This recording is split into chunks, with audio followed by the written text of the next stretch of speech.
guys, apa kabar kalian hari ini? Semoga sehat selalu ya. Kembali lagi bersama saya, CB Cerita Berita. Masih ingat nggak guys, guncangan gempa bumi dahsyat dan disertai tsunami yang menyapu Jepang beberapa waktu lalu? Guncangan dan tsunami itu telah mengakibatkan ledakan pada reaktor PLTN Fukushima Daiichi. Ledakan ini akibat generator yang tidak berfungsi karena hantaman tsunami, sehingga reaktor belum dapat didinginkan dengan baik. Akibatnya, uap air dan hidrogen yang dihasilkan dilepaskan dan berujung pada ledakan pada pengungkung reaktor. Begitu reaktor secara otomatis shutdown, maka secara otomatis pula generator cadangan tadi berfungsi untuk menggerakkan pompa pendingin. Hampir 1 jam generator tersebut berfungsi dan kemudian datang tsunami, sehingga mengakibatkan generator tidak berfungsi.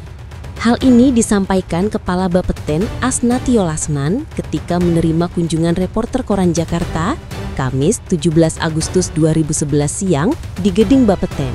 Dalam wawancara yang turut didampingi Kepala Subbag Humas Suprihatin ini terkait rencana pembangunan PLTN di Indonesia. Kepala Bapeten mengatakan, sampai hari ini Bapeten belum menerima pengajuan permohonan aplikasi untuk itu. Bagi yang mengoperasikan reaktor juga harus dibekali dengan surat izin bekerja, sehingga semuanya mempunyai standar yang baik. Sebagai garda terdepan dalam melakukan pengawasan pemanfaatan tenaga nuklir di Indonesia, maka Bapeten harus dapat menjamin keselamatan pekerja, masyarakat, dan lingkungan dari kemungkinan timbulnya bahaya radiasi. Menanggapi masih adanya kekhawatiran masuknya zat radioaktif ke Indonesia akibat ledakan reaktor PLTN di Jepang, Kepala Bapeten menegaskan radiasi yang ditimbulkan tidak sampai ke tanah air, sehingga Indonesia dinyatakan aman dari dampak ledakan reaktor tersebut. Hal senada juga ditegaskan Kepala Bapeten saat menjadi narasumber dalam program Dialog Indonesia Petang di Sun TV Jakarta terkait kecelakaan nuklir di Jepang. Dalam kesempatan tersebut beliau mengungkapkan radiasi nuklir tidak akan sampai ke Indonesia dan Bapeten akan melakukan langkah antisipasi dengan mengirimkan tim ke Manado untuk melakukan pengukuran apakah terdapat radiasi yang masuk atau tidak. Dengan demikian, Kepala Bapeten mengimbau kepada masyarakat agar tetap tenang dan percaya kepada pemerintah. Pada malam harinya, saat berbicara di Metro TV dalam program Metro Hari Ini, Kepala Bapeten menuturkan, teknologi pada dasarnya diperuntukkan bagi kemaslahatan umat manusia. Tetapi jika nantinya akan menimbulkan dampak bagi masyarakat, maka Bapeten tidak akan memberikan izin. Dan kejadian di Jepang nantinya dapat menjadi masukan bagi Bapeten dalam melakukan pengawasan PLTN lebih ketat lagi. Nantinya, PLTN yang akan diimplementasikan di tanah air mensyaratkan haruslah PLTN yang proven technology. Artinya harus ada contoh PLTN yang sudah dioperasikan minimal selama 3 tahun. Merujuk kejadian di Jepang, lokasi PLTN nantinya akan dicari yang tidak terdapat potensi gempa dan tsunami. Apabila lokasinya meragukan, maka Bapeten tidak akan memberikan izin.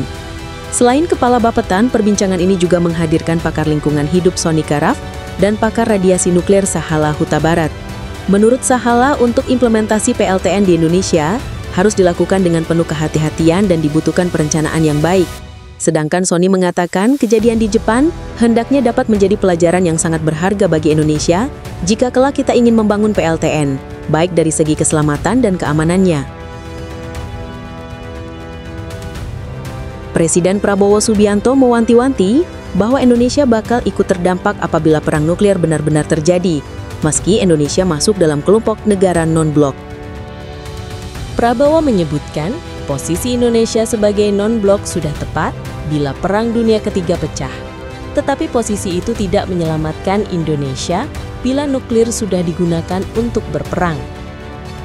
Kita sudah non-blok, kita sudah benar.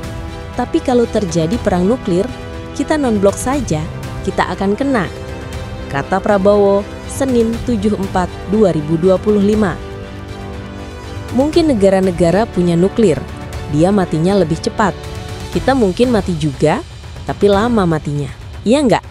Benar nggak? Jadi it's dangerous time, imbuh dia.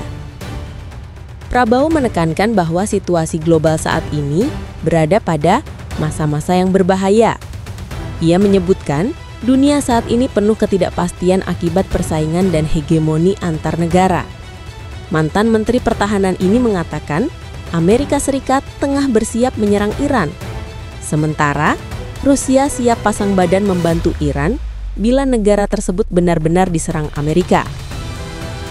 Prabowo pun memprediksi bahwa pertikaian negara-negara itu akan memicu Perang Dunia Ketiga yang dapat berlanjut pada perang nuklir. Ini tidak main-main, benar-benar saya pelajari tiap malam saya lihat. Wah, this is very dangerous time, kata dia. Oleh karena itu, Prabowo mengajak semua pihak untuk bersatu dan rukun menghadapi tantangan yang ada di depan mata. Kita harus hati-hati, dan untuk itulah saya selalu mengajak mari kita rukun, mari kita mengatasi persoalan bersama. Begitu, kata Presiden Indonesia ini. Oh iya guys, jangan lupa ya, dukung channel ini dengan menekan tombol like, subscribe, dan bunyikan lonceng notifikasinya ya.